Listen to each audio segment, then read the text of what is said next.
everyone, welcome back to my channel. It's been a while, but I'm glad we're able to get back together today. Hope everybody is having a nice long spring, although a lot of us have gotten a lot of snow lately, so it doesn't feel like spring quite yet. And if anywhere else is like Colorado, it's just gonna jump right to summer. We're gonna skip spring. So my hope is we actually get spring this year, because I'm digging the cooler days and longer days. So yay. Well, not a lot has happened since the last time we chatted. Life's just been crazy, so I finally get a chance to sit down and do another video with you guys. I did get some new stuff to play with, which is my favorite. We all know that. I got some of the Stay Golden Cosmetics Glitter Lip, which is being raved about everywhere. I've seen it everywhere, so I had to try it. This is in the color Burlesque, but I have two other colors coming, so that'll be fun. I have a more of a purple one. I guess it's like a purpley blue, and then a pink one, so a little more my style. But we'll try the bright red look today and see how that goes. So yeah, but let's go ahead and get started here. I'm gonna go ahead and just talk a little bit while I'm doing my makeup. I'm not gonna really go through a lot of stuff because, like I said, there's not really anything new right now, but I do have some stuff I want to talk to you guys about. So the first thing I want to talk to you guys about is summer. So a lot of fun stuff going on this summer, and it sounds like the country is going to try to kind of get back to normal a little bit, hopefully. And so I'm super excited to actually get out of the house and be free, not have to stay super far apart. I mean, everybody's getting their COVID shots now, so their vaccinations, so that'll help make things a heck of a lot safer for everybody. Thoughts on those?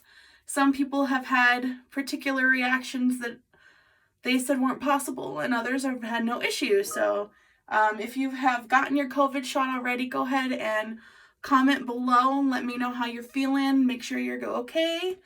And if you had any weird reactions with it, because there have been some doozies that people were like, oh, that wasn't supposed to happen. Well, the only change in their life was they got the COVID shot, whether the first one or the second one. But yeah. So new things. Let's see. Oh, watched some cool new movies lately. Netflix is kind of killing it on their movies. I'm kind of impressed.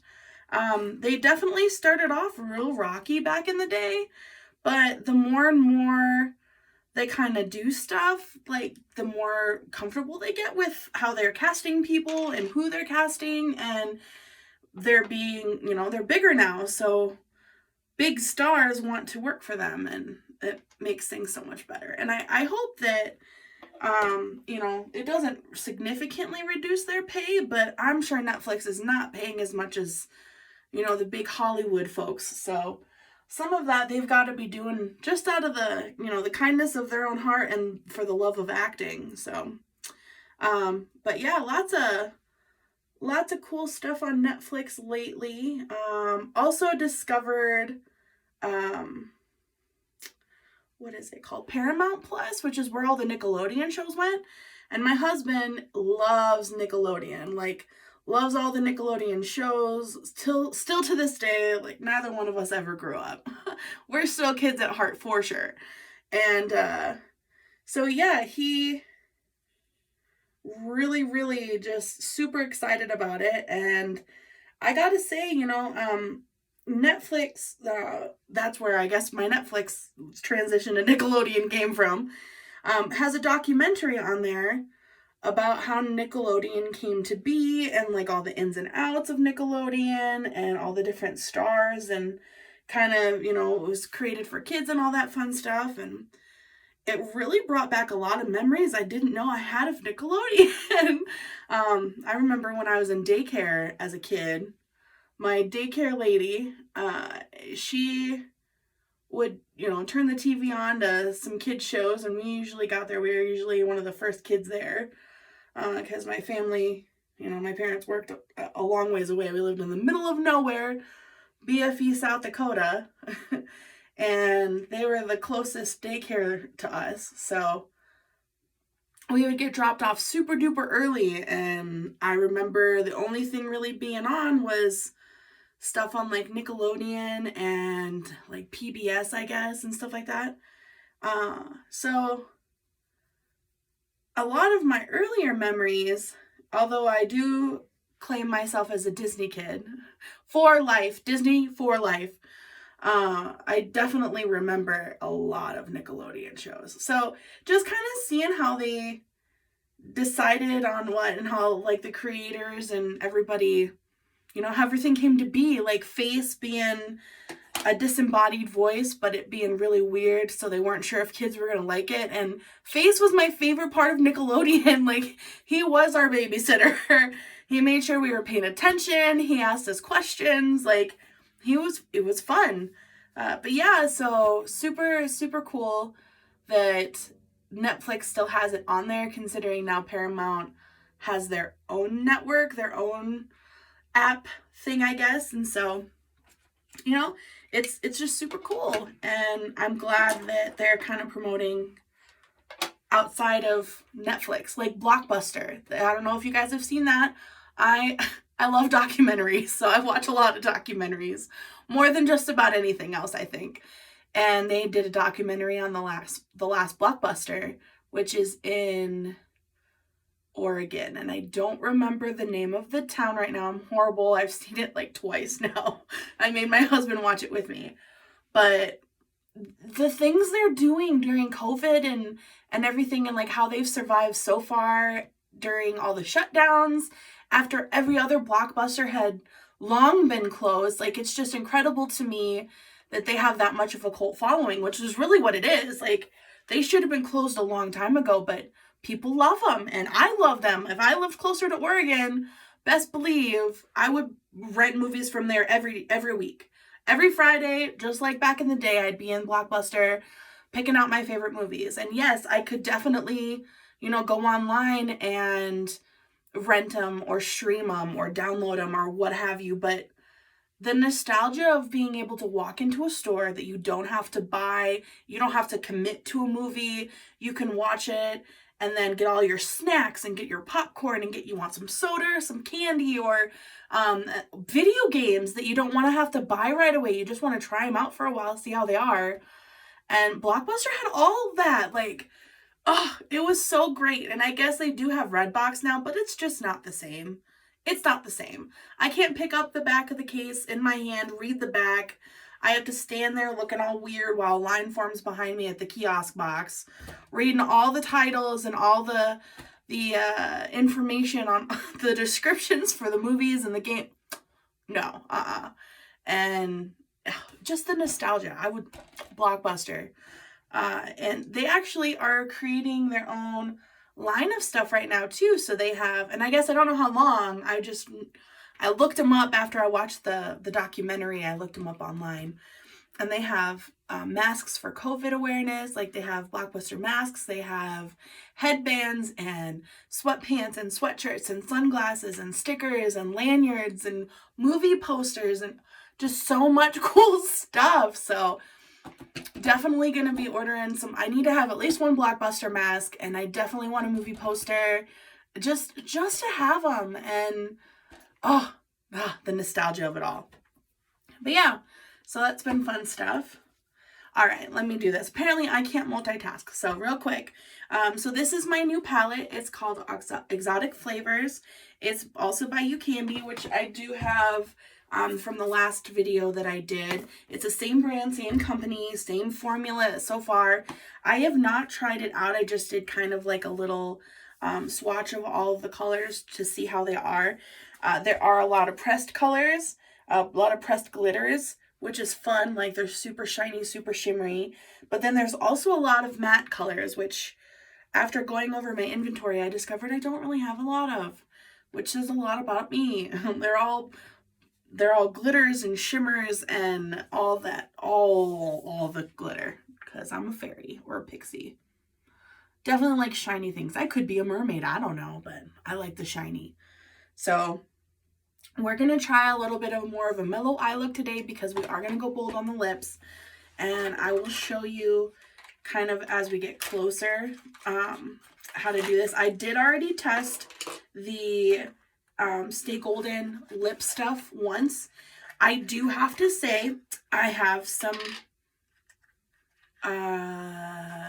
things that aren't my favorite about it. But if your goal is just to have a super glittery lip that doesn't, I mean, it stays. It's very sticky. It's super long lasting. I had a lot of trouble getting it off. I did figure out though that just like with my eyes, when I put glitter on my eyes, that if I do tape to take it off first, that helps a lot with the lips as well. It doesn't get all of it unless the tape is super sticky, which be careful on your lips. That is very thin skin. Do not pull your lips. Like if it starts to pull, you might need to get it wet first before you which is why I always stick on the back of my hand or on like plastic before I put it on my skin, because your face is so sensitive. And that skin, although it looks very durable, is super thin. So you got to be careful with it. But the only other thing that I really did not care for with this is their Gloss Bond.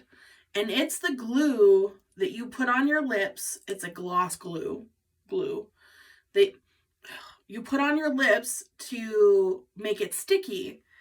And it smells exactly like my magnetic eyeliner for my magnetic eyelashes. Like it's the exact same it's the same smell, guys. I'm gonna bleep myself from that last show. My bad. But it's the same smell.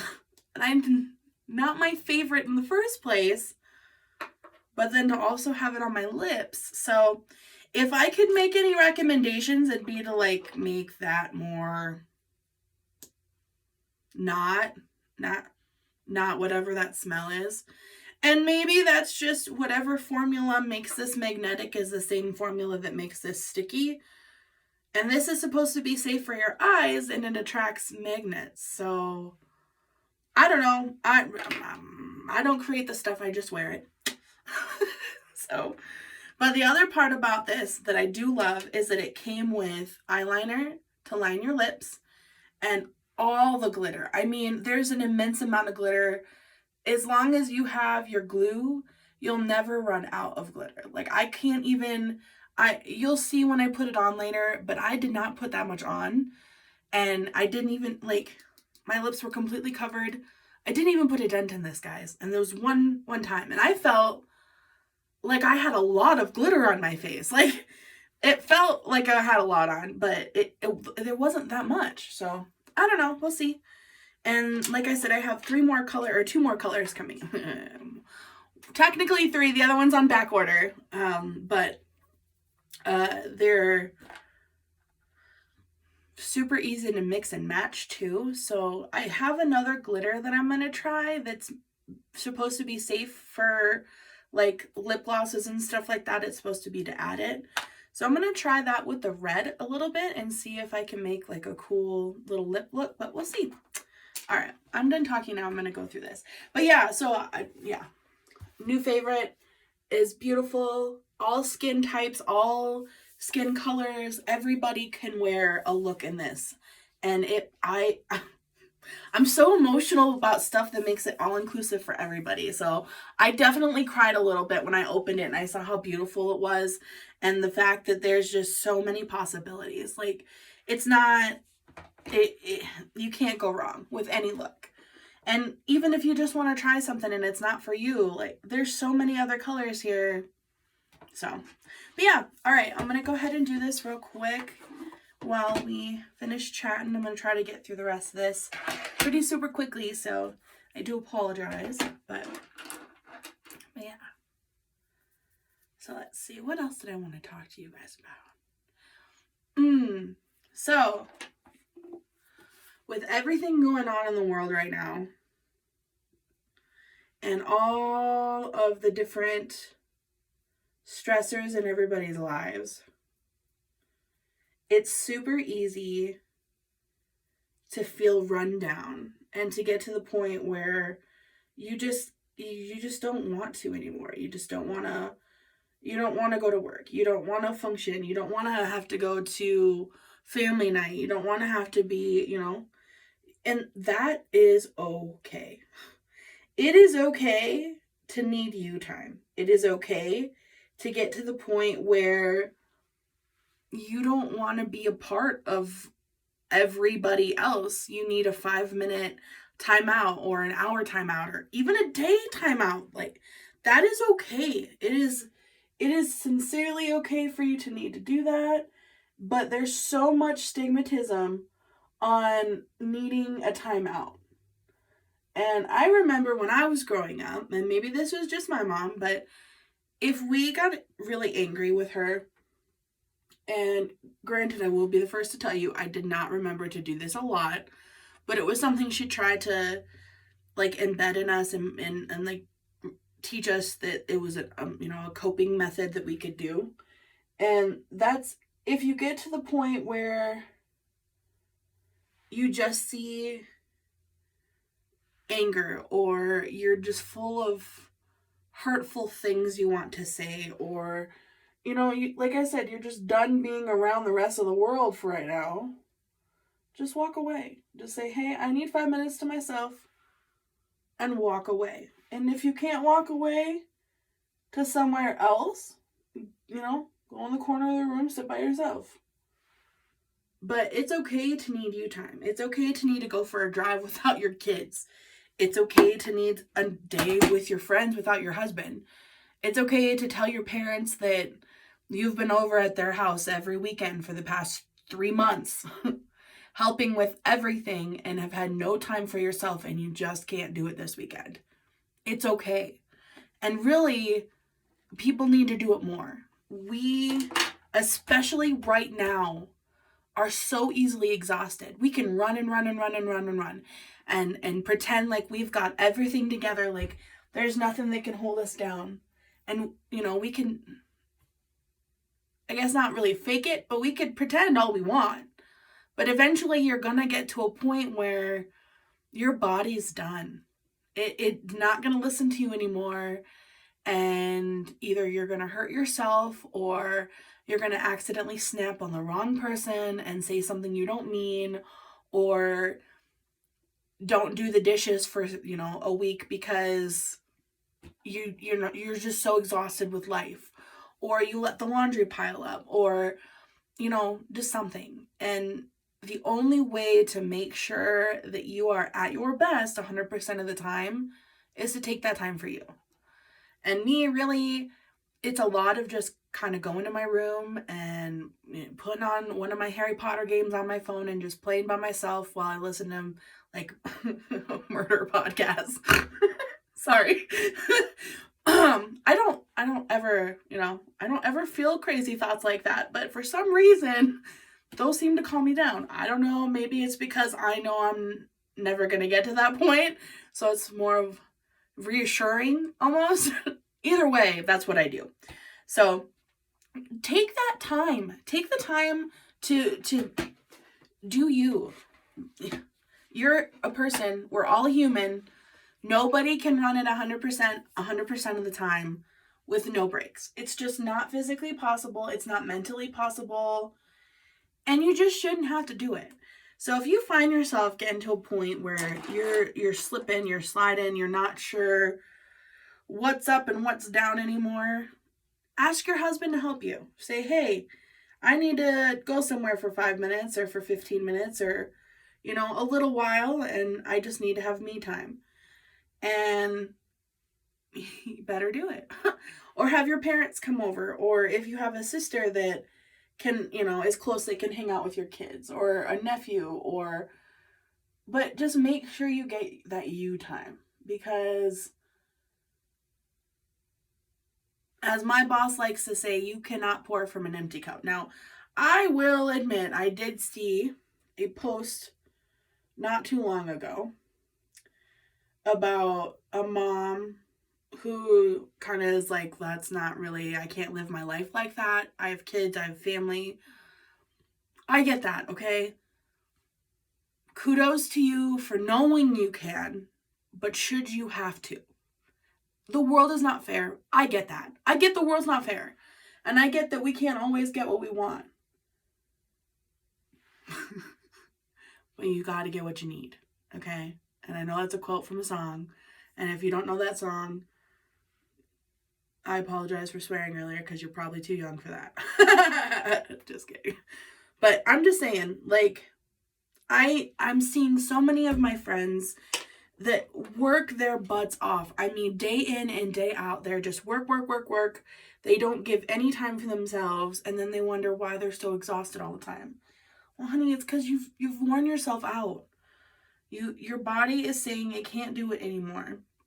And it doesn't have to be a big thing. You don't need, you don't have to spend money if you don't have money. You don't need to leave the house if you don't have a car. You don't need to, there's ways of making you time work. And it's worth the effort to make that happen. Yeah. Guys, I just love these colored contacts. Now you can see them in real time. They're so bright, but it's, yeah, I just love them. I just love them. They're my favorite. I have a couple other ones too. I tried wearing purple ones and I did not like how it kind of made things like, excuse me, goodness, Jesus. Excuse me. That was severely unladylike. I did not like how it made my eyes look, I guess. They weren't really, you couldn't almost tell if you were far away that I was even wearing colored contacts, which I guess is whatever, it's not a big deal. But when I can't even tell and I know what my eyes look like, and the only time I could see them was with light, whether I was standing in the sun or I was standing in direct light underneath a lamp or underneath a light bulb. Who stands like that all day? But even that, it didn't make, like, they looked so fake. I don't know. And then my husband has a pair too of, they're called Amethyst, which I guess is like a purpley, bluish red color is what they are. And you could not tell at all. His eyes were not a different color at all. And he's the one that kind of got me started wearing colored contacts, because anybody that knows him knows he loves his colored contacts. Like, he's got steely gray ones that he wore for, he didn't change the color of his contacts for like 2.5 years. He was set on the steely gray ones. That's all he wanted. So, and his eyes are normally like a dark hazel. They're usually like a green with like yellow flecks in them. So they're kind of dark with just like hints of light. And if his eyes can take it with the contacts, I knew mine were going to be okay. But when he put the amethyst ones on, it looked like his eye color. Which, unless you have blue eyes, nobody then can wear them, because and I should have known that, because my purple ones were a little bit darker than those. So, I don't know. All right. So like I said, I'm going to do kind of a little bit of a lighter look today. Not too dark, just enough to have eye color on while I'm trying my lip stuff, which is going to be so weird to see with makeup on and in an actual light. So FYI, the other picture that I took and posted on my page of the lip stuff is a filter from Snapchat. So obviously I'm not wearing any makeup. You can tell in my eyes I'm not wearing any makeup. But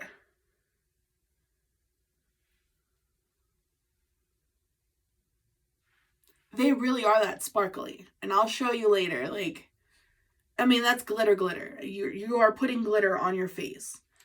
So, I don't know, I like it. I think it's pretty.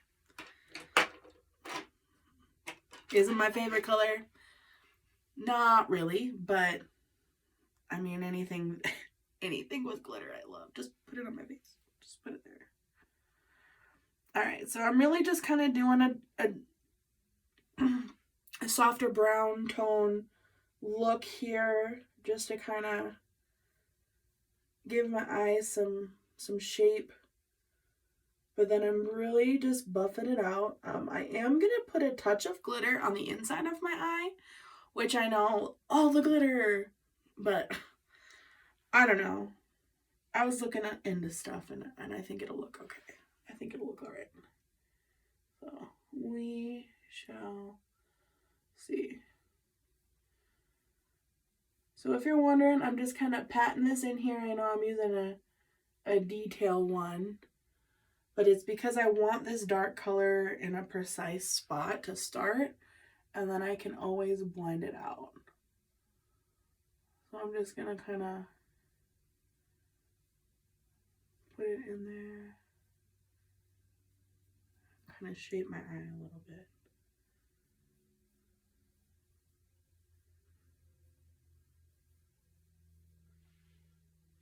Like that. And then we're going to blend. Blendy, blendy, blendy. Sorry. It's just been me and the dogs all day. Human interaction is missing.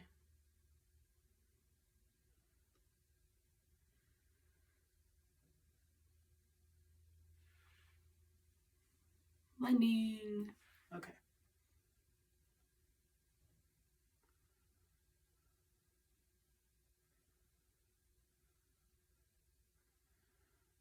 Now I'm not going to take it up too far because I don't want to draw too much. But I am still going to go in eventually and just kind of highlight my brow bone.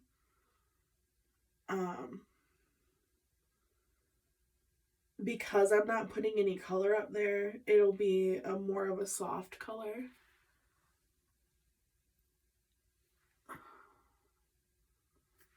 Cool. Okay.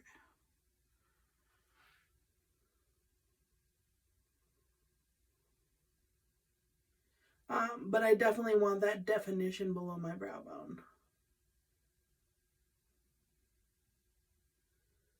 Alright, so I'm just going to finish blending this a little bit.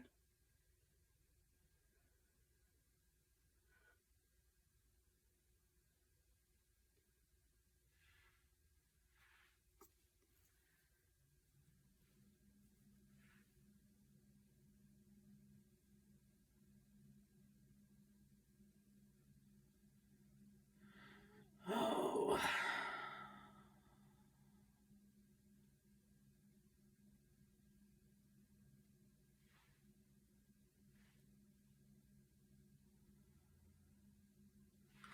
Alrighty, so I kind of got it started here, and now I'm going to take, and I'm just going to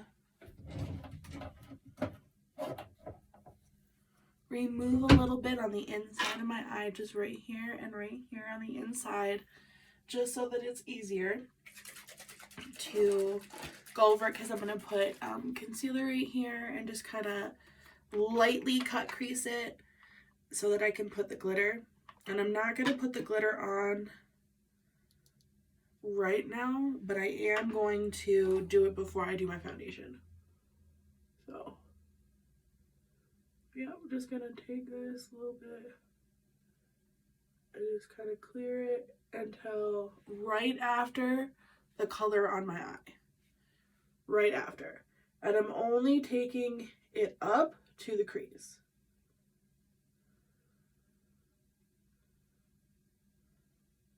So it starts here and it goes to right here, and then only up to my crease. So everything above that is still there. So let me go ahead and do this on the other eye now.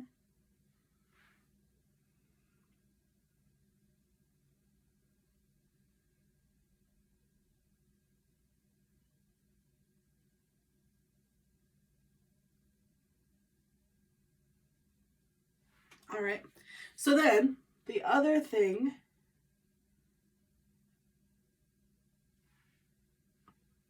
I wanted to talk about is movies at a movie theater. I miss those days. I really do. I had a standing date with my husband once a month that we would go to the movies. And the reason we were able to make that happen was because it's called Cinemark something. I don't know, pretty much like it's like a membership program for a movie theater for Cinemark movies. And it was like so much money a month, and then you got like these special benefits, and every month you got a free movie. So I knew every month we had that one free movie we could go, and then we only had to pay for one movie, and it was an excuse like, hey, psst, psst. Or we'd wait 2 months and then have 2 free movie tickets, and then we both could go to the movies for free, and then usually, you know, obviously load up on snacks and all that fun stuff, dinner before, blah, blah.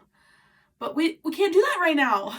I mean, I guess we could, but it makes me really nervous. So I want to hear your guys' thoughts on, now that everybody's getting vaccinated and everything, are you going back to movies? What things are you going to do now, and what things are you going to wait a little bit? You know, obviously still social distancing. I'm still planning on wearing my mask for a while, just until everything kind of levels out a little bit. I'm not feeling like rushing back into anything at this point. But yeah, so I kind of want to hear your guys' thoughts on that. What other things have you put off, but now that everybody's getting vaccinated, you're marking it back on the calendar or buying those tickets to do?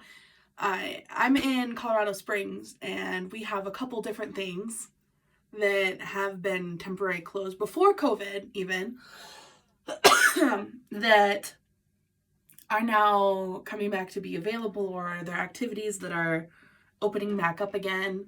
One of them is called the Pikes Peak Incline Cograil. Pikes Peak Cograil is what it's called. And it's, you know, cograil, like little train cars that go up the side of Pikes Peak up to the summit. And previously they were owned by, I think, Manitou Springs. Don't quote me on this. There's a lot of stuff that I know it, but I'm jumble it up.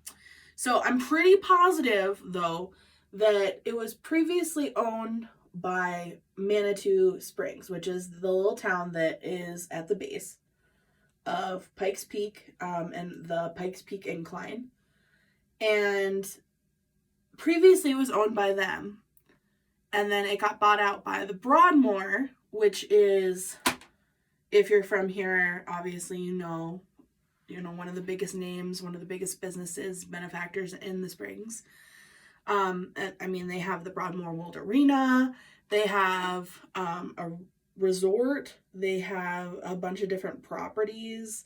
I'm pretty sure own the zoo even. Like, they have their fingers in everything. And they bought it, which I guess was a good thing, because it was not unstable, but old. I mean, they got the parts from Sweden, some country in Europe. I'm pretty sure it was Sweden. I'm pretty positive. I should have redone my research before this, guys. I'm very sorry. But I'm pretty positive that they bought everything from, or purchased the parts from Sweden originally. And so when they went to do like the upgrades and stuff like that, they had to wait on whoever had the parts in Sweden to either be available or to come up with the funds to do it, because they're so expensive.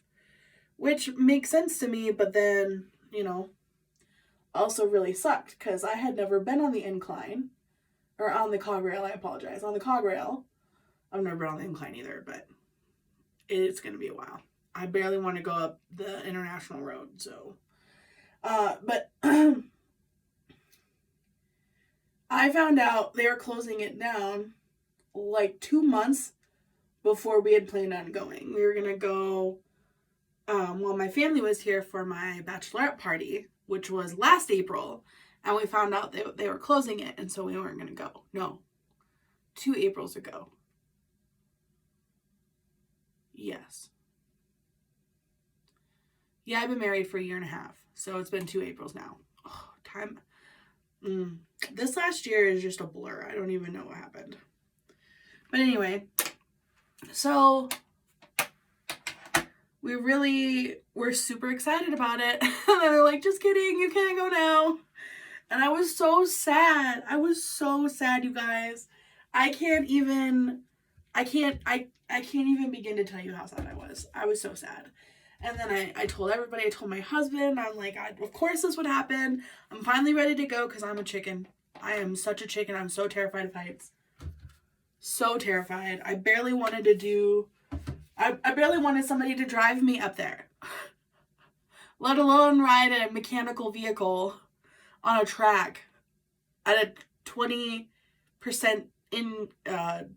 grade incline, which I only know because I watched a video on the cog rail to see if I could even like do it. Because I'm telling you guys, if you're from Colorado, even if you're not from Colorado, look up Bishop's Castle.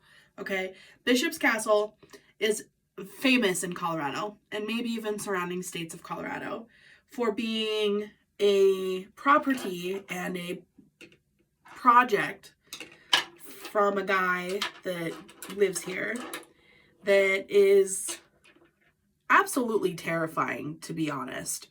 It's just a bunch of metal that he's welded together or, like molded into this huge property. I mean, it's huge. It's huge. And it's all made of like wire, like chicken wire and like wire rails. Everything is, very little is not made out of metal. Very little. There was a building that was already there that I think was like a church or something like that, which is super cool. There's like spiral tight cobblestone staircases everywhere. And that building is made out of like cobblestone with like wood and stuff like that. There's a gift shop. But other than that, everything else and everything attached to that building is all metal. And for my first anniversary, when my husband and I were dating, he thought, which I don't know why, because he knows he knew I was chicken. He knew I was terrified of heights. But he's like, hey, let's go to the San Isabel Forest. And I'm like, cool. And he's like, while we're there, we're going to go to Bishop's Castle. And he had told me about Bishop's Castle many times, about him and his brother going there and blah, blah, blah. Well, my family never did shit like that because we're all scared of heights. Every one of us is scared of heights. I think even most of the men are scared of heights. We don't like to be off the ground. Our feet need to be firmly planted on the floor. We went to the Space Needle as children, I remember, and my cousins and I were not a fan. Just like, no to the heights. No heights. Just don't do it. I'm not a fan. I don't want it. He thought he was being sweet and romantic, which he was. Like, it wasn't a cute gesture. It was a super interesting place. I got lots of cool pictures. It was in October. Our anniversary is in October. So it's when all the leaves are changing. It's one of the most beautiful times in Colorado, in the mountains, in the San Isabel Forest. Like, it is the place to be. And where we were at, we had a view of a lot of different places from high up in this metal cage that has no like railings or anything. And we're up at the top, and not all the top, not the tippity top, because like when you think you're at the top, there's towers that go up further than where you're at. That, like I said, no, like not really any handles, like not really anything. And it's just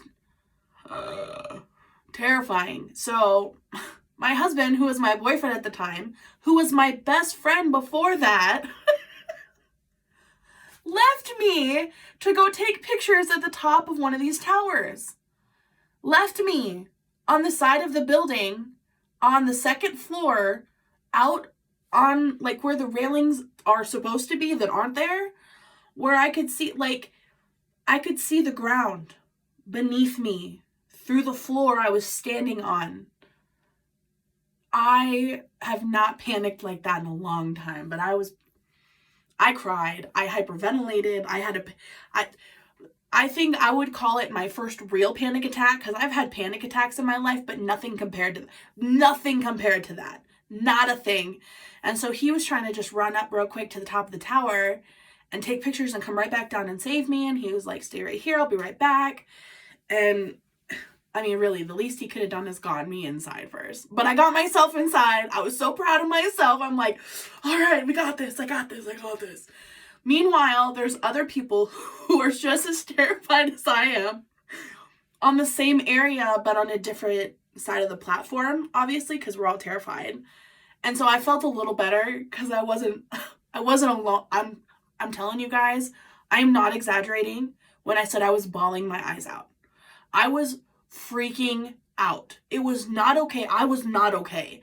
And I felt like I was going to fall to the earth at any second. And that was going to be it. I was just going to fall, gone. And finally I get myself to the inside of the building, and it's the inside of the cobblestone church place, because all the rest of this is built off of that. And I'm finally I'm on the inside. There's wood floor below me. I'm good to go.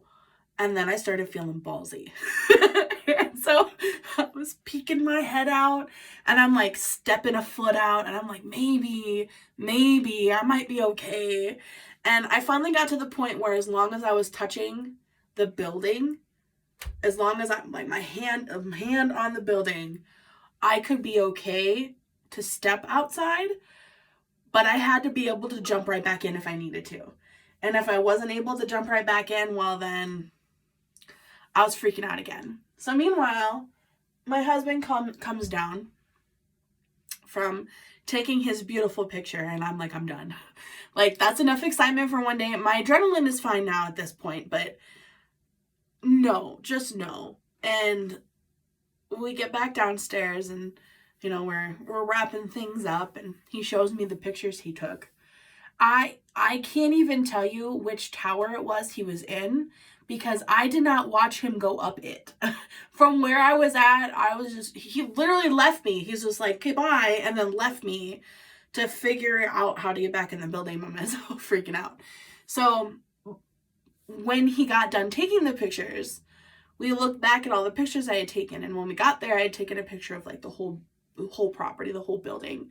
And he's like, yeah, it's this high one right here where you go all the way up to the top, but then you can go up further. And I went up further, but you can't see people up there. And so there was apparently a couple up there, and he had to wait for them to come back down, but he didn't know they were up there till he was almost to the top.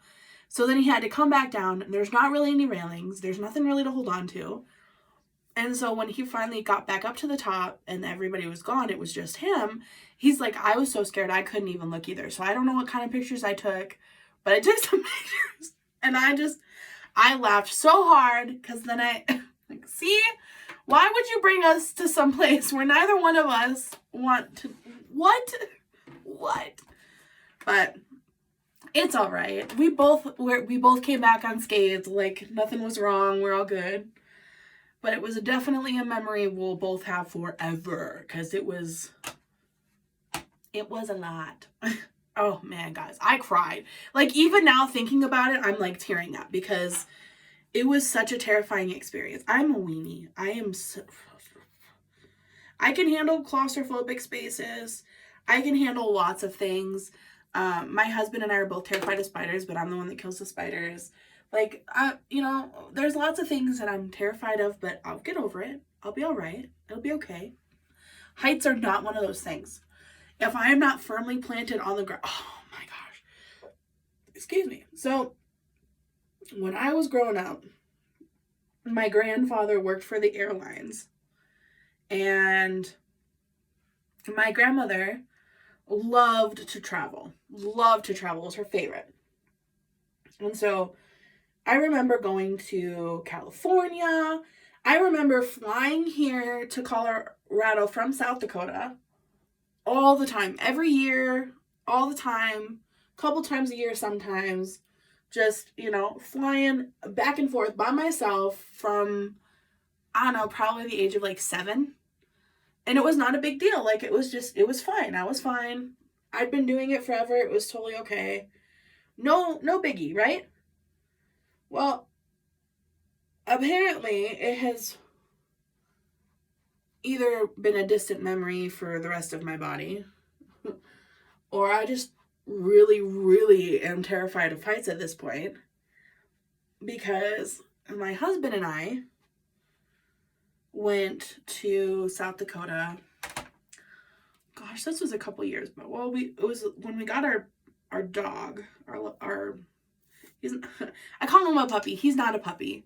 He's like 3 years old now. He'll be 3 in July. He's not a puppy anymore. I guess he's kind of still, he's not a puppy. But we flew to South Dakota, then drove to Iowa to pick him up, and then drove back to South Dakota, and then flew him to Colorado. So, 2 flights. We did this in November. So, of course, there was snow, because we went to Iowa and South Dakota in November. So, of course, there's snow. It's like, I don't know, negative 10 degrees, something like that, with the wind chill. I think it was like 6. And then with the wind chill, it felt like negative 10. And we left Denver, we left DIA at like, we got there at 3. We left DIA, we got on our plane at like 6:30 in the morning. And we had to sit there for a while, which was really kind of crappy, but I don't know, there's always something going on with the plane. And so we're like, whatever. So finally we get boarded, and I'm like, all right, we can do this. Like, I can do this. I'd been on a plane a couple years earlier. Like, when I moved to Colorado, I took a plane. Like, I flew here to get here, and it had only been a couple years, like not that long. I don't know. Maybe it's because it was in the winter, and when I moved here, it was in like August. But either way, I was like, all right, we're all right. We're all right. It's going to be fine. And then we started hitting turbulence, and I was like, ooh, are we not fine? Like a little turbulence is okay. I remember turbulence as a kid. Like, I remember flying all the time and dealing with turbulence, and it was fine. This was not that kind of turbulence. This was the kind of turbulence where, like, you're kind of in the middle of the air for a while almost. You're levitating for a half a second before you come back down. Not the most fun at all. Not at all. And so I started getting a little freaked out. And I was like, whatever. It's going to be a long flight at this point. And my poor husband, who has never been on a plane with me before, is like, I don't know why you're freaking out right now. It's just a little turbulent. We're going to be fine. It's going to be fine. You need to breathe. Just go to sleep. Try to sleep. And I was like, yeah, okay, that works. Like, let me just try to, I'm afraid for my life right now, so let me try to sleep it off. What? How am I going to sleep? Well, I tried to sleep a little bit, and it did not work. So we finally land. We landed safe and sound. No other issues. We had slight turbulence, like right in the middle, and then we had no other issues after that. It was totally fine. Good to go, right? Then on the way back, we have our dog. We have Alexi, who's 4 months old at that point, maybe 10 pounds soaking wet, tiny little dog. We have him in a dog crate. We brought him on the plane with us because none of that storing him under the plane stuff. If you travel with me, you travel in the plane. Like, we all ride together. No one rides at all. And I'm like, there's a baby on the plane too. And so I'm like, nothing's going to happen to us. Nothing bad's going to happen. We got puppies and babies on this plane. It's totally going to be fine. We get to the end of the tarmac, and the plane starts going, speeding up the engines. We're getting ready to take off. And all of a sudden, the captain comes on the loudspeaker and says that we have to go back to the gate. We're almost to the gate, because something is frozen on the plane, and they need to unfreeze. They need to defrost. That's not what they said. They called it It's like defrosting, but like plain terms. And I was like, what? Guys, we flew out of Sioux Falls, okay? There's like 6 terminals in Sioux Falls. There are like six gates at the one terminal in Sioux Falls. And I don't know how long that plane had been sitting there, but I know that it had been sitting there long enough that they had fueled it up. Like, it wasn't a quick turnaround trip. Like, the pilot, everybody came off the plane. It was a whole thing. So, and we weren't the only plane to take off right then either. How is this not thought out? How is this not checked? How did it wait? Like, how did it take us getting all the way? We were taking off, guys. We were taking off. Like, they turned on the big engines. Like, we were in the middle of the tarmac. We were in the one where you go super fast to take off, getting ready to take off. And I was like, let me off this plane. I want off this plane now. Don't tell me. What do you mean you need to now de-ice? That's what they said. They needed to de-ice the plane. And I'm like, what do you mean you need to de-ice the plane? Shouldn't you have thought about that before we got on the plane? Why did we not de-ice the plane at the gate? How come somebody didn't just be like, hey, it's like negative 10 degrees right now and it like snowed. So maybe we should de-ice just to de-ice. Like, why were we taking off before anybody found out? I was not okay. I was like the furthest from okay. It was not a good rest of the trip. The entire rest of the way, I had my hand on Richard's arm. And not in a cute romantic fiance relationship kind of way, because we were engaged at that time. I was holding on for dear life. Like, I'm pretty sure I caused pain on his arm, and he just let it happen because he knew I was freaking out. I was not okay in any way, shape, or form. Like, just not. So, and then we hit all the turbulence. If any turbulence you could think that we would hit, we hit along the way. So I'm like, we're gonna die. And I tried to like doze off because I'm like, if you fall asleep, so morbid, guys. I'm so sorry. I'm like, if you fall asleep and then you crash, like you fall asleep in your, you die in your sleep. You'll never even know. Because it's not like I wouldn't wake up to people screaming in the plane if it was like descending really fast. But that's my whole thought. And then we would hit turbulence. The entire flight, we hit turbulence. And we would hit turbulence and I'd be like dozing off or I'd be like half asleep. And I would, you lose air for a second or you'd be in the midair for a second and come back down. And I'm like, ooh, sleeping's bad. That was not good advice. I should not be sleeping right now. This is making it so much worse. So we finally get on the ground. And of course we're okay. Like, everybody's alive. Everybody's all right. The puppy didn't make a sound the entire ride. And so, of course, my husband, who's my fiance at the time, is making fun of me because I'm making a bigger deal out of everything than the puppy, who has never flown before. And he was just fine. So, of course, But yeah. So that tells me either I really need to get my butt back in an airplane like ASAP so that I can remember it's okay that we're not going to die. Or flying is not going to be an option that I have anymore. Because I'm definitely never going to be able to fly by myself again. For sure. Not with this fear that I have. But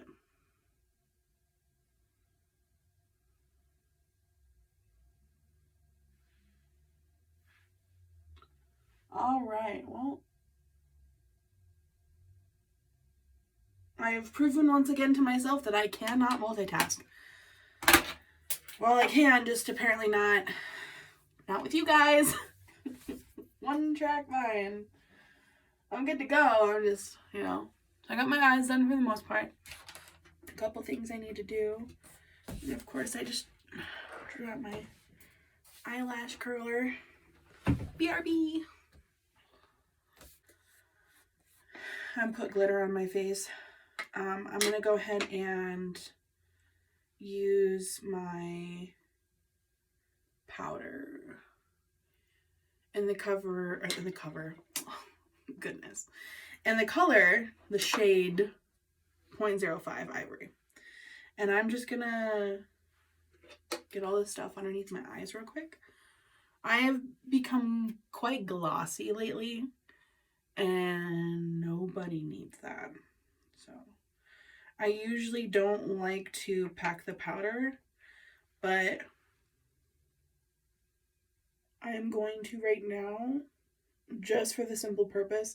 And we're not going to bake. We're not going to bake it. I'm just going to push this in just a little bit, just enough to not look cakey, but to take that gloss out. And because I am putting on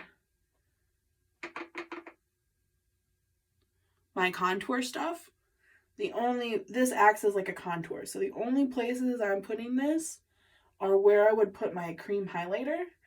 And I'm going to do the powder instead of the cream, because I don't want to have too much cream and then add powder to it. But I don't want to be glossy, so I need to add powder.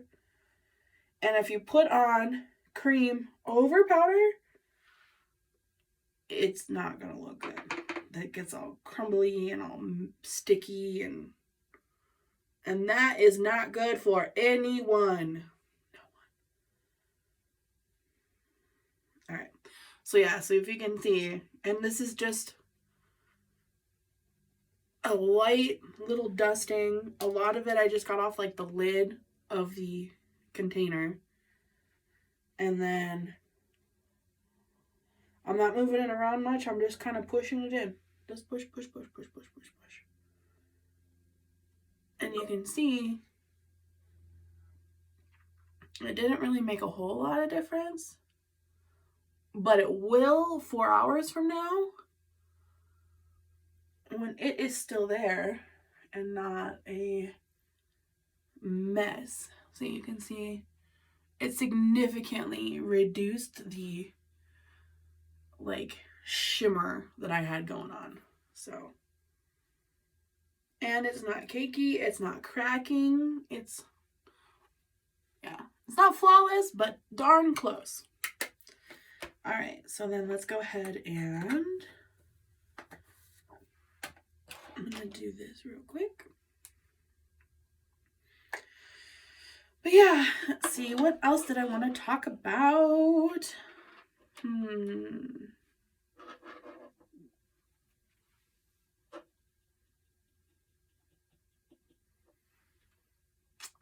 Well, we had the final verdict yesterday, which is a great start. It may be not what everybody wants to hear, but I'm definitely on the train of we need to do better more frequently and prevent this from ever being an issue in the first place. Like, this should not be an issue. And controversially, there's lots of people like, oh, if you just comply. Okay, well, you know what? The cops have an alternative means of defending themselves other than a shot, or other than a gun. Other than their assault rifles, other than their pistols, other than any other weapon they have that is a deadly force weapon, they have options. They're given those options because not every situation needs to be handled with a gunshot. And even rubber bullets are just bullets wrapped in rubber. Those are bullets that go through a body and can kill you and will kill you if shot in the wrong place or at too close of range. So, yep, great. I'm so happy. There's, it's not necessarily justice, but it's a start. And it is what we needed, and is what all of America needed right now. But we need to keep this trend up. And then all the other stuff that's going on right now, I think in Ohio that happened. I'm telling you guys,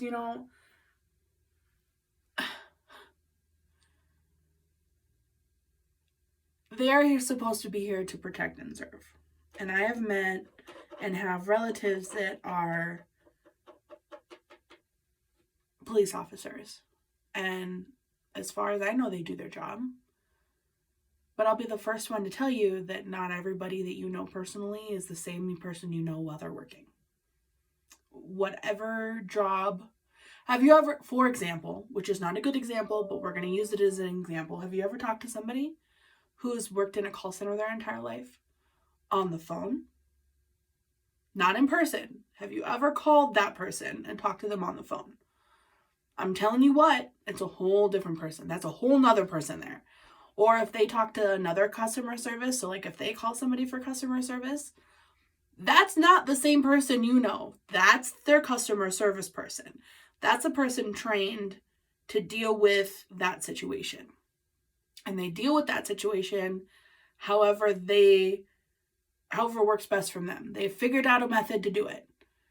Police officers, nurses, doctors, professors, lawyers, judges, the person that takes your order at McDonald's, the barista at Starbucks, they are completely different people outside of work. 100% of the time, guaranteed. And if they're not, they're probably hiding something, because nobody is the same person at work as they are outside of work. So you might know somebody. You might know them as deep as you could possibly know them outside of work. But unless you work with that police officer, you don't know how they react to situations they're put in. That is a high-stress job. That's a high-stress environment. There's lots of complications that can happen. There's lots of scary things that go through their head as soon as they, at a traffic stop. Does that person have a gun? Are they going to be mentally stable? A whole bunch of stuff goes through their heads as they're walking up to the door, trying to remember every little thing that they need to ask you and that they have to do for their job. And I get that if you can't do that, if you can't handle the stress, then you're not in the right job. But some people don't know that they can't handle the stress till they're put in that position. And I really think that there should be more extenuating training for police officers like they do for military. Now, I have lots of friends and we have family that have been in the military, and a lot of them come back completely different people. But a lot of that is also because of the training that they get put through. They're prepared now for a lot of different situations. Police officers get just a fraction of the training that they should. And a lot of that is not in emotional areas. A lot of that is physical. Can you handle this situation? If a person needs to be taken down, are you fast enough to catch them? Are you able to climb over that fence? Are you able to, if somebody's falling off a cliff, are you able to pull them up and yourself up? Are you able to, it's all the physical aspect. And I know some places are focusing more on the psychological thing, but on the same area, a lot of people also don't focus on the psychological things. They think it's all just made up, that psychology is just something the doctors and crazy people have to deal with. No, psychology is a part of everyday life. You may not realize what you do, but it's all based on the psychology of the person that you are, the situation that you're put in, and the options that you have to handle that situation. So with mental disorders and capacity of people to handle different things and the crazy pressure that people are put on in the world today, like, we're not the same world that we were 100 years ago. In 1920, there was a whole different group of people. There was a whole different priority, and people were different, and the way we handled things was different. And this is 2021. So our training should be different. We should be advanced. We should be focusing on the priorities, like the psychological aspect of police training. Can you talk somebody down? Can you handle somebody who's having a psychological mishap? Are they having a bad day? Is this who they are all the time? Are they just having, do they just need somebody to talk to? Rather than come with force, that should be something we do. And I don't remember if it was something they were talking about in Minneapolis, or if it was more something that it was just kind of possible they might do it, who knows. but they were talking about substituting first responder police officers with paramedics and EMTs who were trained to handle or paramedics and therapists who are trained to handle medical situations as well as psychological situations. So instead of coming at it with force, they'd be able to de-escalate first. And if they can't de-escalate, then they can bring the police officers in. But instead of a police officer being the first responder to a situation where there are no victims, a victimless situation, police officers, by all means, do your thing. But if there's, something going on that's deeper than that, obviously a psychological issue or a medical issue is the main priority. So we should be focusing on that. We should be focusing on mental health. We should be helping and not hurting. And instead of, criticizing, we should be supportive. It's not, psychological issues are not someone's fault. I mean, if they're given opportunity to get help, if they are given a diagnosis on something and they're not treating it, then yes, by all means, please feel free to be upset that they're not taking care of themselves. But just like with drug addicts and stuff like that, like you don't know how that affects a person until you have to deal with it yourself. And so as somebody who has dealt with depression and suicidal thoughts at some point in time in their life, I can honestly tell you that sometimes all you need is somebody to just listen to you. You just need somebody to be there. You don't need somebody to yell at you. You don't need somebody to be forceful with you. You don't need somebody to make you do something. You just need to know that you're not alone and that there's somebody who understands or is willing to listen to what you have to say. And that can go so much further than anyone can ever imagine. So I am all for doing that. And yes, it would definitely change how things are handled and how like our calls are handled from a first responder point of view. But in the long run, I think it would be so beneficial. I mean, yes, would we need to change how finances are routed? Absolutely, but I think we should anyway. I don't think that as much money to the police force is going there should be going there. I think that they're not abusing it, but they're not using it to support us. They're using it to support themselves. And they're supposed to protect and serve the people in their community. So I really just, it doesn't make sense to me why that's not already a thing. And why we're still so focused on the police force and their level of control they have. And I mean, in Colorado, which I've never seen before, South Dakota doesn't have this, but they have the community enforcement officers, community code enforcement. Pretty much like if it's a no fault incident, so an accident or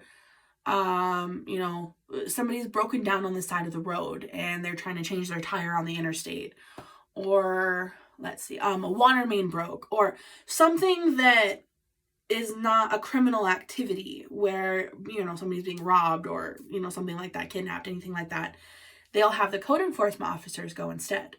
And you can distinctly tell the difference. Their outfits are different. Their uniforms are different. The cars they drive are different. The things they're able to do are a little bit different. But they do their job. And I'm telling you what, right now, I would feel much more comfortable if I was on the side of the road changing my tire with any of my friends that are not white in the car and seeing a code enforcement officer pull up than a law enforcement officer. For lots of reasons. But among one of them, like, they're not going to come at you with aggression. They're not going to come at you and immediately, what are you doing here? What is this? I need to know exactly what's good. No, they want to know how they can help you. How can I help you? Do you need me to block your car so that I can turn the lights on so nobody hits you? Do you need me to call AAA? Do you have a phone? They are here to help you. And I don't know why every city, why every county doesn't have that, because it changes everything. And I mean, granted, I know there are still issues. Nothing is perfect, but it's a start. It's a start, and it's a start in the right direction. We're headed there. But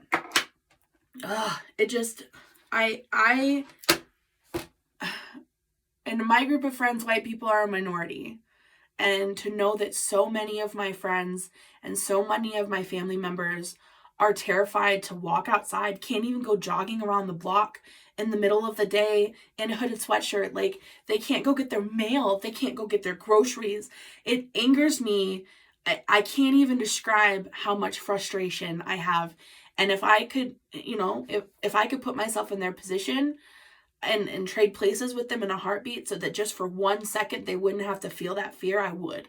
All day, every day, just let me help you. Because physically, other than standing with them, I don't feel as a white woman there's a lot that I can do other than what I'm already doing. I'm very, very loud about my feelings about everything. I definitely don't hold anything back. And I speak up when I see something. And that's the very first thing. If you see something, you freaking say something.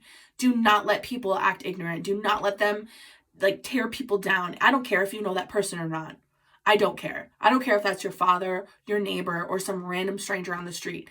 If you see them treating somebody that they should not, no, just say something. Anything is better than doing nothing. You might not fix the issue and might make it a little worse, but at least you didn't do anything. You didn't do nothing.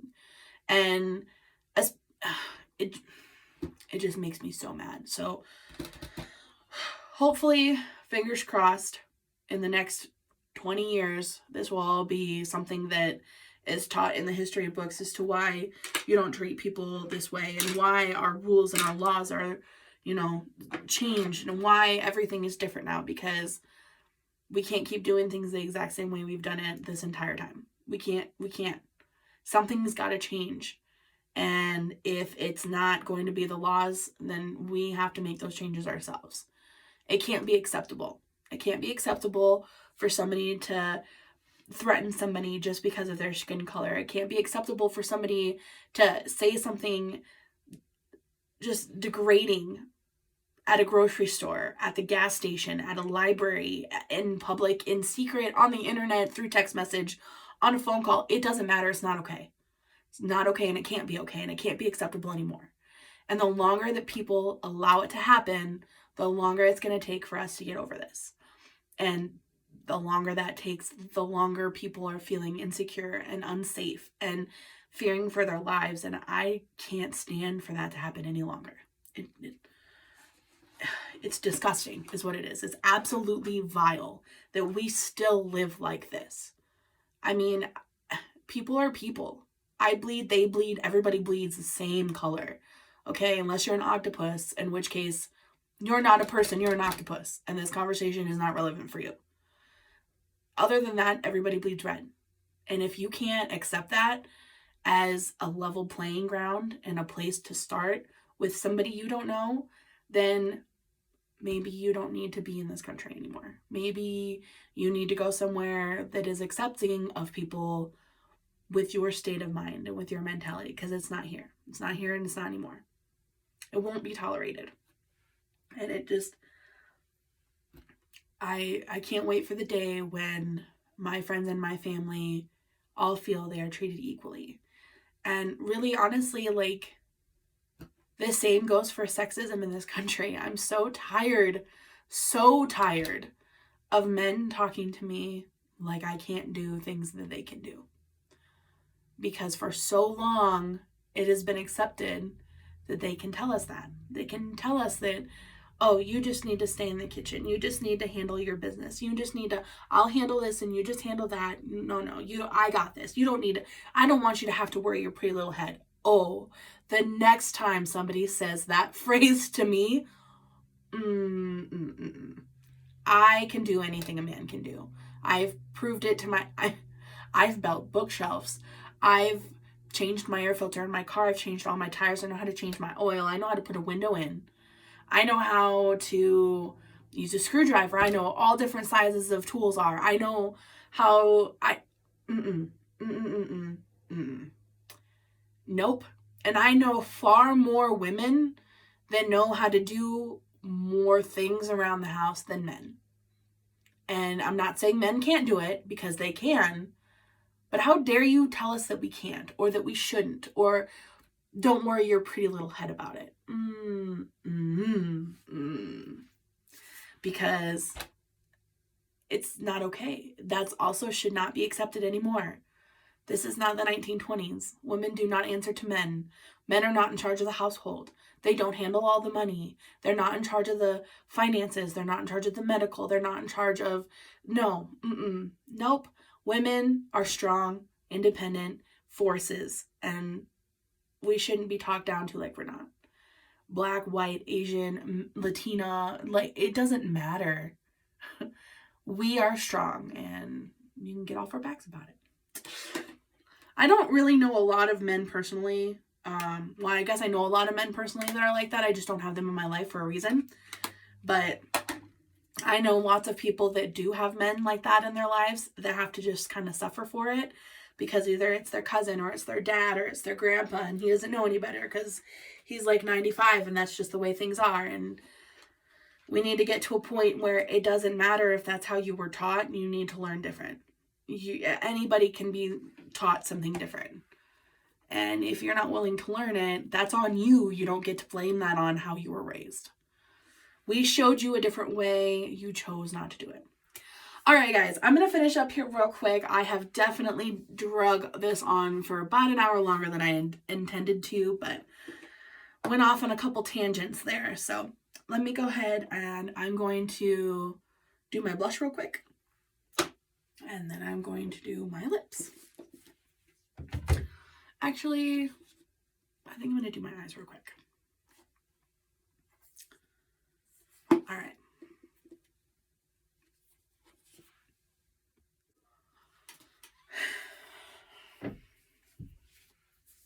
All right. So, I'm going to go ahead and do my eyes real quick.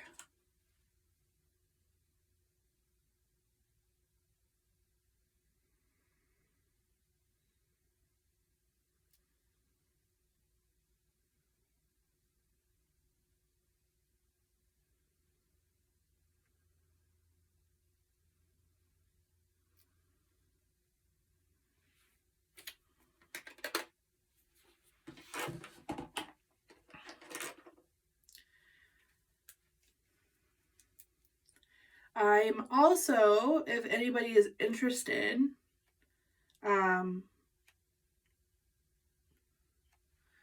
going to be doing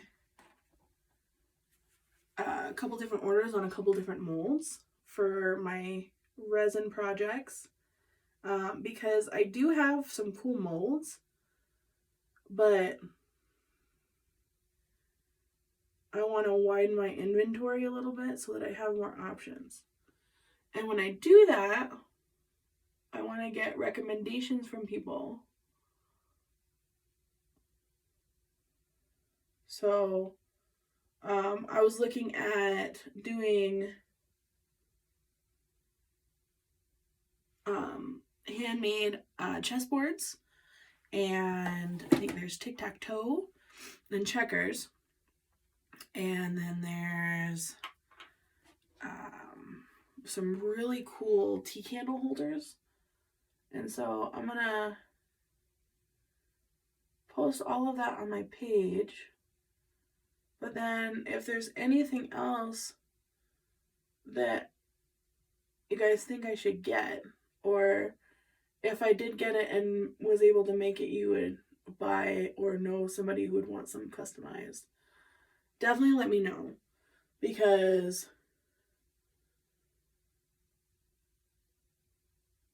I'm really, really enjoying what I'm doing so far, but I want more of a variety. I want people to have options. I don't want to be just like a, what they call it, a one-trick pony. I don't want to be a one-trick pony. I want to do all the things. And I am having so much fun with my creative juices flowing in all my projects so far. So it's a little addicting. And I definitely have an issue with being addicted to art stuff. A little bit. Or a lot of it. I don't know what it is. I just, if I can craft it, I want to do it. I don't necessarily need to master it. but I want to know that I can do it. So I'm good at a lot of different things, but I'm not a master at anything. At least I wouldn't consider myself a master at anything. Maybe a master at trying new things, but even that, I don't know. But yeah, so I'm definitely, I got a long list of stuff. Like I can crochet, I kind of know how to knit a little bit, done a little bit of needlepoint stuff. I do the diamond embroidery stuff. I like to paint. I do the acrylic nails. I can do gel nails and like shellac stuff. Let's see, makeup, my resin stuff, like a little bit of everything artsy. I even play some instruments from back in the day when I was in band and do a little singing. Like, if it's artsy, I like to do it. It interests me. And even if I'm not a pro at it, even if I'm not the best, it's definitely something that I'll enjoy doing, whether it's once or a couple times. So it's fun.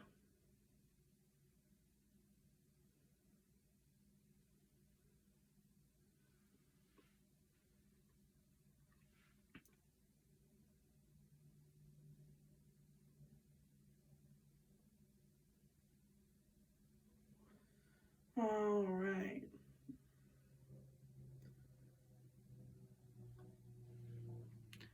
Just doing a little bit of the under eye here. And then we're about done, guys. I'm going to go through this quick.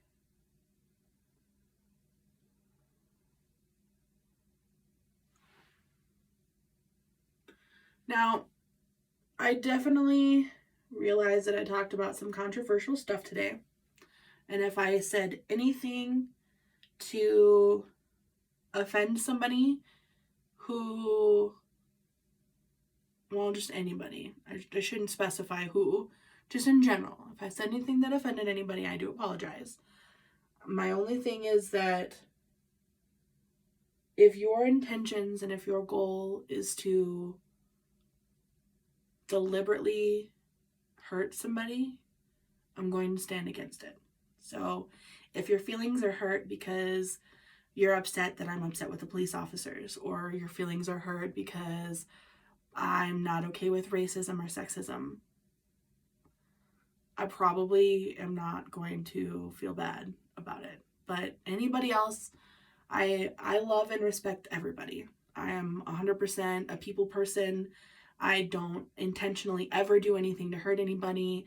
I'm on the side of justice and equality. So I sincerely apologize to anybody else who I might have hurt or offended. But I'm ready to see changes in this world, and I'm ready to be a part of those changes. So whatever we got to do, whatever the start is. And it's really not necessarily our job to decide when enough is enough, because it's not our fight. We are helping. We are not here to declare war. We are here to support the people who need our support and need our help to win the war. It's not about us. It's not about us white people. We've had our day in the sun for years, for thousands of years, really. I mean, we're really quite a selfish group of people, and it's time for it to be somebody else's turn to be saved, to need help, to not be in the shadows and treated like dirt. There are people in this world that don't know what it's like to be treated like a human, and it's devastating and sickening and aggravating, and it's time for change, guys. It's time for change. So if you don't want to be a part of that change, that's fine, but get out of our way, because there's a storm coming. There will be changes, and we're not going to stop until it's done. That's all there is to it. So All right. Woohoo! Almost done, guys. And I definitely still want all the feedback on new movies you guys have seen. I love watching new movies. Even if it's going to be like super cheesy B-flick movies, I love them. I'll watch them because some of the best movies are B-flick movies that never made it to Hollywood and are, you know, little secrets that you can only find in like the depths of Hulu or Netflix. I don't know if anybody else is like me, but when I finish a show, that's the first thing I do. I may not watch a show from there, but the first thing I definitely do is go on Netflix and Hulu and see if there's anything I want to watch. What's new in this world? Is there any new B movies that are, you know, not the best movies on Rotten Tomatoes? Yeah.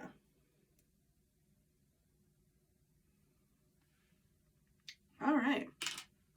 Contouring is almost done. I think we're gonna powder real quick one more time on the side of the nose.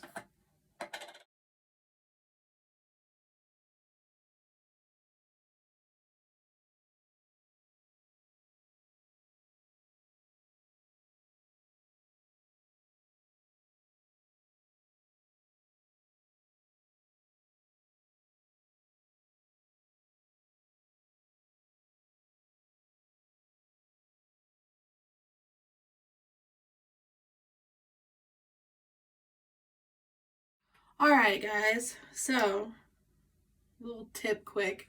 So I noticed that my mascara was getting a little low when I was prepping for my video, which I started to do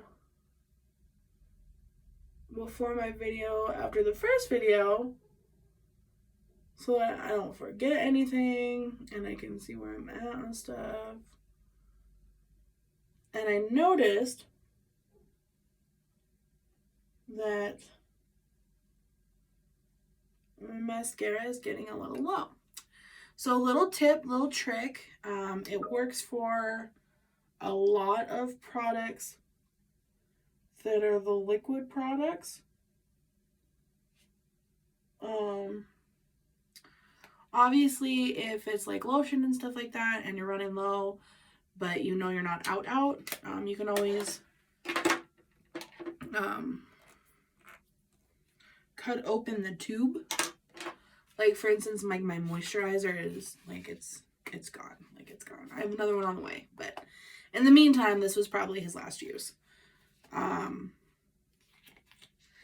could probably cut them open and see, but I usually, because I'm super OCD, will take like a credit card or even like the bottom of this and like smooth it out on a table so that I get every last bit of everything.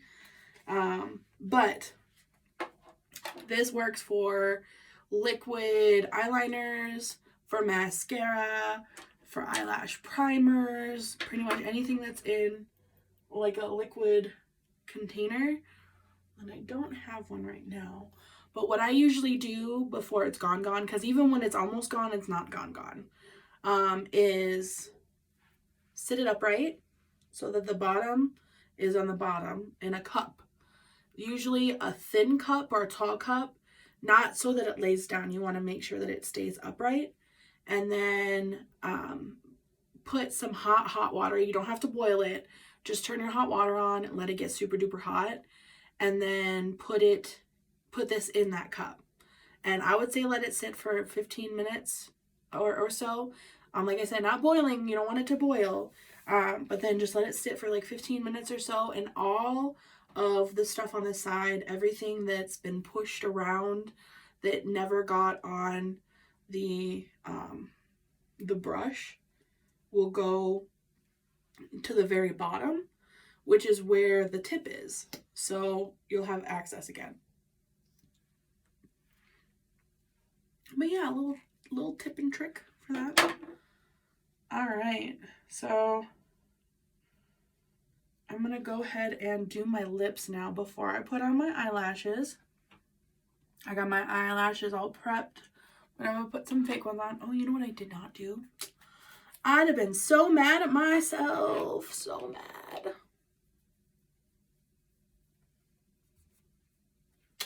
My highlighter, which I am getting a new one because this one has seen better days. There are certain things you should replace every once in a while, and my highlighter has reached that point in his lifetime where it's time. It is most definitely time for a new highlighter, like for sure, without a doubt.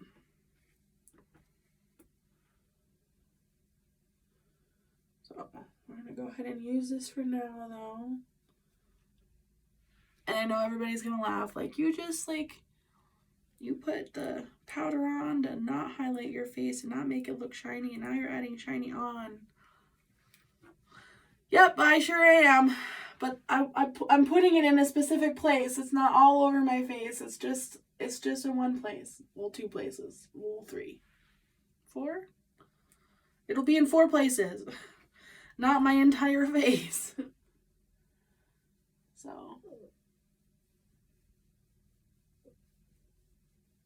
Alright. Also, so I really am loving my hair. My sister does my hair, for those that don't know. I don't know if I should be calling her out. I guess we've never discussed what she wants me to talk about her on my videos. She is going to be in one of my videos here soon, though, and we're going to talk about her hair days and all the fun things she likes to do. But she is super awesome to me. Super awesome. I'll just be like, hey, I want these colors in my hair. Can we make it happen? And then she'll find a way to make it happen. And sometimes it's a collaboration. Like, I'll say, hey, let's do this color here and this color here. And sometimes it's me saying I want something and her saying, no, I'm not letting...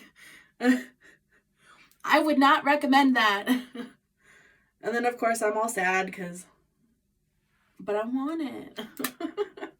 But anyway, so we had decided after my wedding, because I really wanted my hair done, that she was going to do my hair for me and color it, because I had never, ever, ever colored all of my hair. I had gotten highlights. I had gotten, some color put into my hair, but never, ever have I ever colored my hair completely. It's never all been a different color until after my wedding, because I wanted my hair natural on my wedding. Which now I guess it doesn't even, now I'm sad I hadn't done it sooner. It's addicting, like a tattoo, which is also on my list of things to get. Whatever. You know what I did not do? I did not contour the bottom of my face.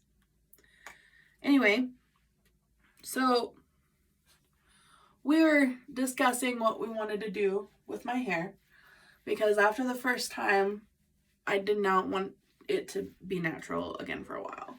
Like, I most definitely want my hair to be a fun color for as long as absolutely possible. That being said, I have tried purples and blues. I've had some pink in my hair. It's been red. It's been black. Like right now I got black with some purple. I guess that's the blue side. There's purple and blue in my hair. And then with my blonde, which I'll show you in just a second when I take my hair down. And I like it, but I don't want it again when I do my hair again. So any ideas, any recommendations, post some pictures, or, your favorite hair colors, anything like that. I am willing to go crazy. Now, my sister will probably hate me for saying that. I love you. Love you. Much love. Much. All the love in the world, sis. But I want to try some more fun colors quick. Now, I will definitely eventually be going all dark, and then I'm going to go back to my regular hair color, let it all grow out, and we'll do it again in a couple years. My sister is so mad. I can hear her yelling at me. Can you hear her swearing at me? Because I can hear her swearing at me. A little tip from a sister of a hairstylist.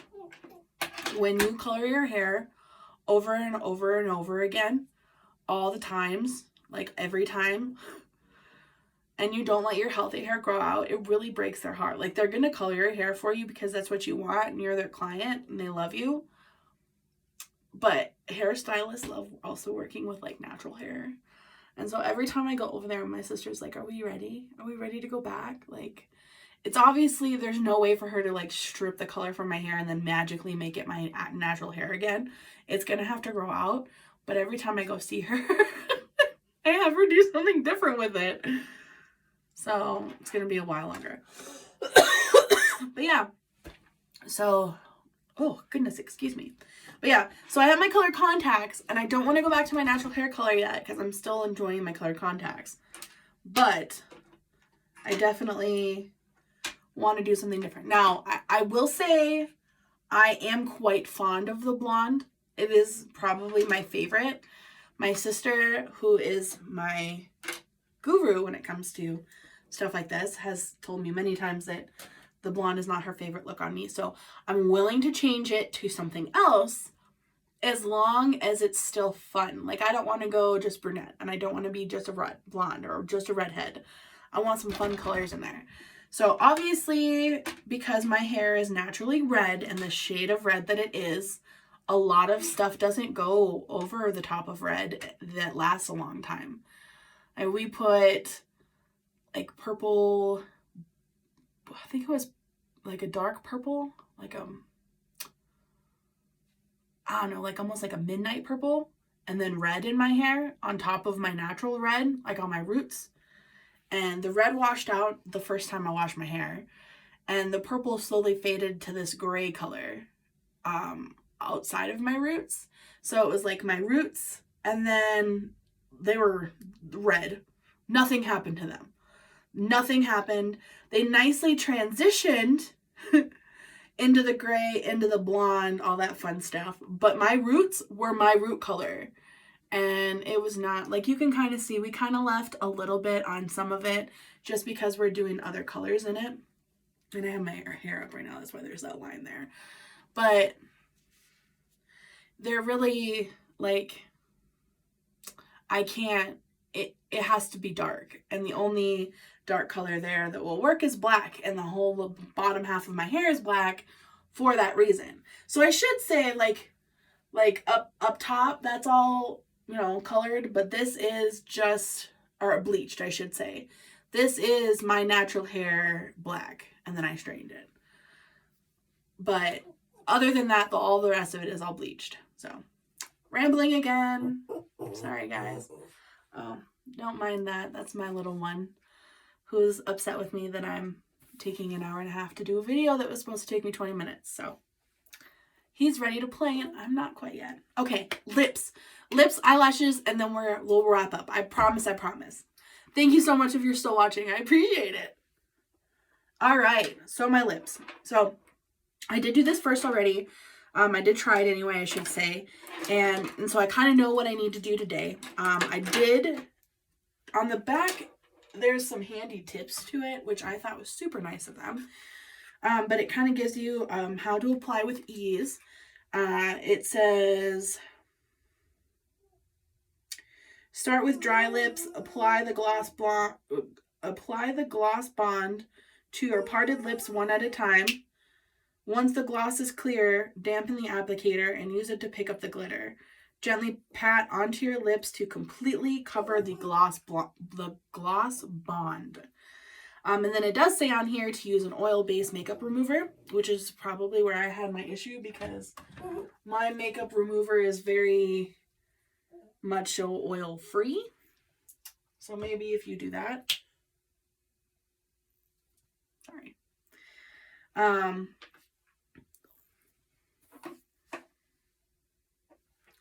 What I'm going to do first, though, is I'm going to line my lips before I put on the gloss bond, because that way I have a good area. And they give you a little tiny, excuse me, they give you a little tiny pencil to use, and I can resharpen it if I need to. So I'm just going to go ahead.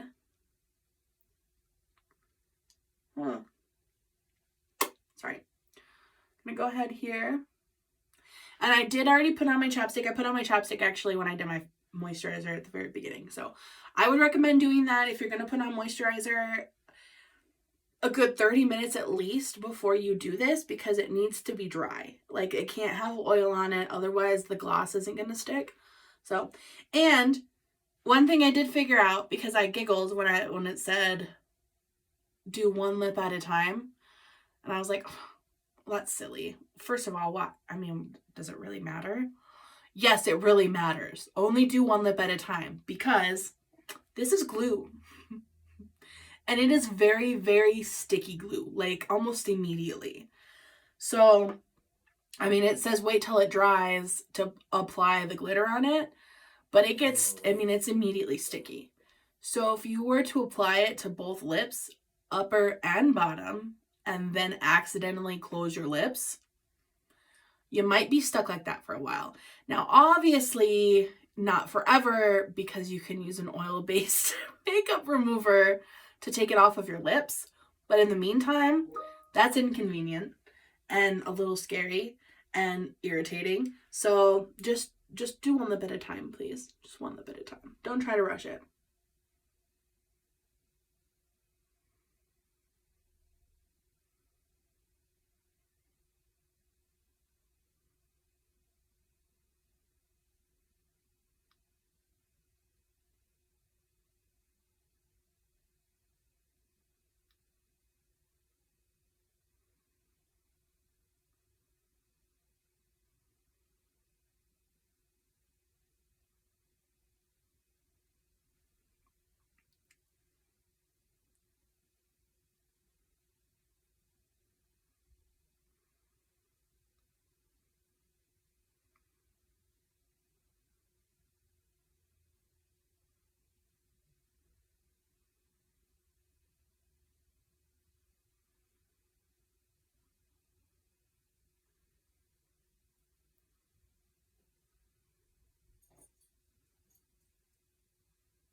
All right. Now, I did do it a little thick on the line, especially on the bottom. But that's okay. All right, now we're going to go ahead and take the glitter gloss bond. And we're going to go ahead and just outline it.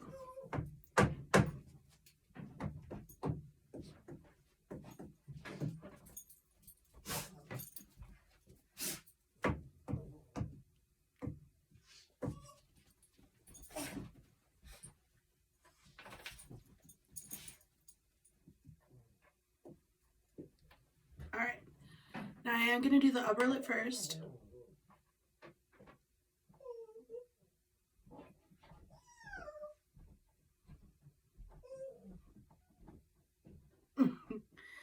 I apologize for him. Alright, now it's glitter time. So we're just going to do the upper lip first. I'm going to take my glitter. And I'm actually going to pour a little bit in the lid. Ooh, that was a lot.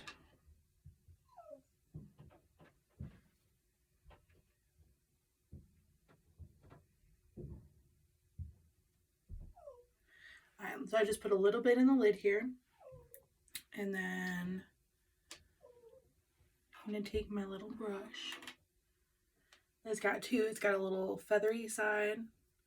And then it's got that. So I'm going to take this little bit. And I'm trying very hard not to push my lips together. So I apologize if I sound weird.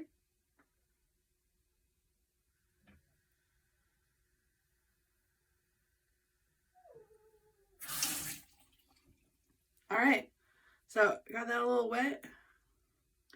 Just a little wet here. I'm going to dip into the glitter. Just a little bit there. And then we apply.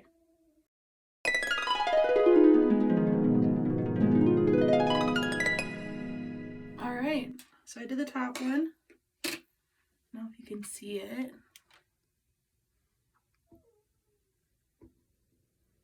So now I'm going to do the bottom lip, and then I'll clean it up a little bit.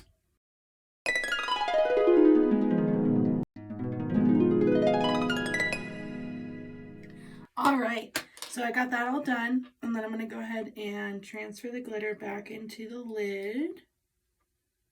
And like, look guys, see, like, I'm telling you, like, I didn't even put a dent in it. Now I will say that it does feel a little weird. Almost feels like how I can expect the rim of a martini glass to feel, or margarita glass. Texture wise, it's not my favorite. And I did not go all the way up in here. Maybe I could have. Maybe it would look a little better. But in the meantime, it really just, all the glitter, guys. All right, let me clean this up real quick.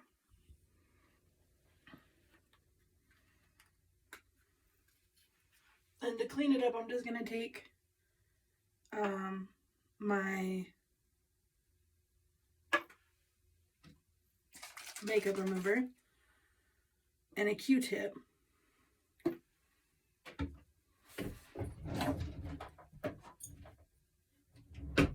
And I'm just going to clear up along the sides.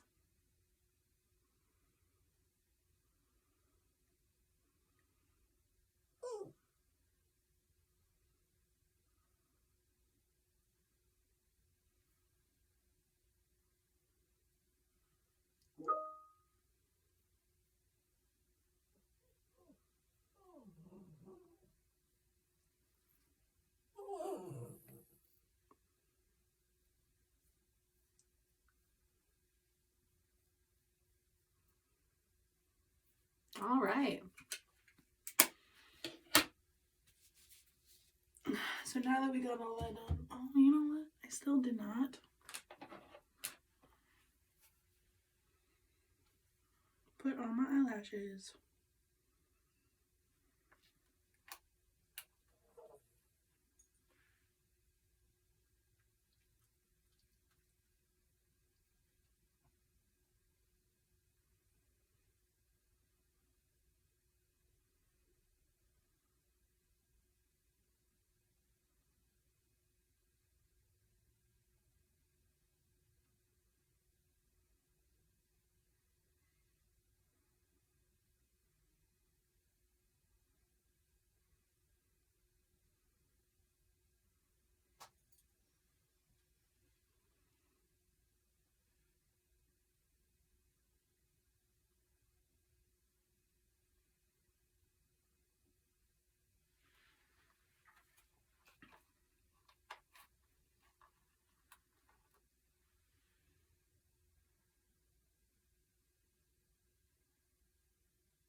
All right.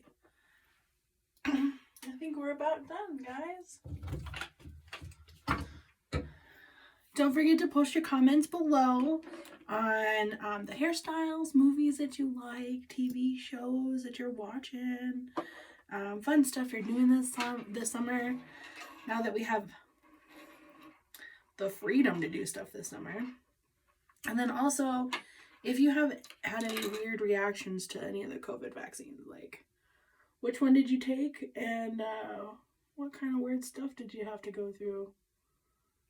Let's, all that fun stuff.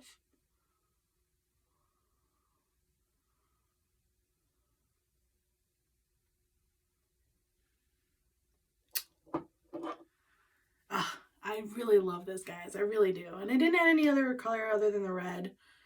Just not today anyway, because I've already taken up way too much of your guys' time. So we're going to do this real quick. And the next video, I might even have some new magnetic eyelashes to try. FYI, if you're trying to dry your magnetic eyelashes really fast, don't use a hairdryer. I know, sounds like a duh, right? Duh. Yeah, you'd think. But in my infinite wisdom, I decided that was going to be the easiest way to quickly dry my eyelashes so I could wear them. And I melted both of my favorite sets of eyelashes. So the ones I'm wearing now, I've actually never worn before this set. It's from the same kit, so it's the same everything. They came with 12 different sets, so it's a little more extra than I usually wear, but we're also wearing glittery lips today, so I think we have thrown all that out the window. I don't even think it matters at this point, so I'm just gonna get my stuff cleaned up quick, and then we'll do kind of a closer look here. All right, let me fix my hair up. 1 second.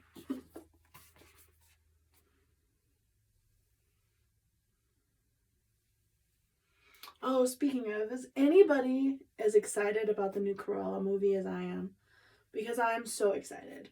Not that Cruella was my favorite, but I'm so excited for all the different live action Disney movies that they're putting out these days. Alright guys, so this is the look. It's not the best. I'm still looking a little shiny. That's okay.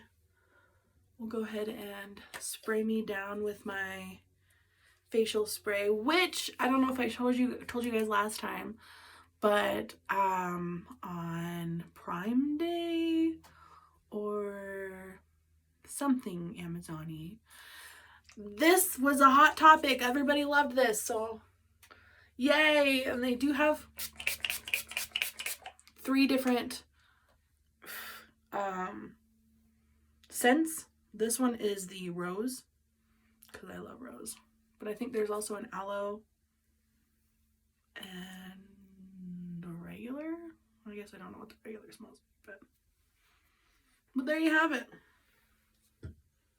And I will do a filtered picture as well, because you know me and I love my filters.